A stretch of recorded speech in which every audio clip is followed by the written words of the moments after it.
Welcome to our channel. Today we how to restore deleted Shopify pages with page builder history step by step clearly. Open the Shopify admin dashboard. Navigate to the online store section. Click on the pages option in the submenu. Locate the page you wish to restore. If the page is no longer available, click on the page builder tool. Once inside the page builder, look for the history or change log feature. Click on the History tab to view past versions of your pages. Identify the version of the page you want to restore. Select that version to preview it. Review the content to ensure it's the right version. Once confirmed, look for the Restore or Publish button. Click on the Restore or Publish button to revert the page to the selected version.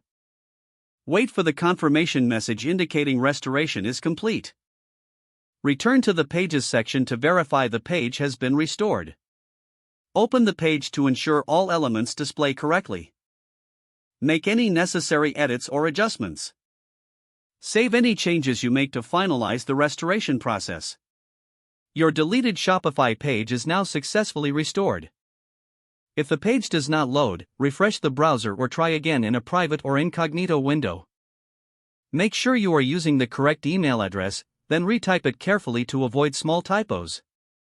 If your password is not accepted, use the reset option and create a new strong password you can remember.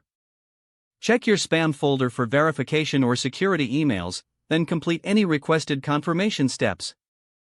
Enable two-factor authentication if available to improve account security and reduce unauthorized access risk. After signing in, review your profile details so your contact information and settings are accurate and current. If you see an error message, note it down and try again after restarting your device and internet connection. Log out when you finish, especially on shared devices, to keep your account and payment information secure. If the page does not load, refresh the browser or try again in a private or incognito window. Make sure you are using the correct email address, then retype it carefully to avoid small typos. Don't forget to like this video and subscribe to our channel for more step-by-step tech guides.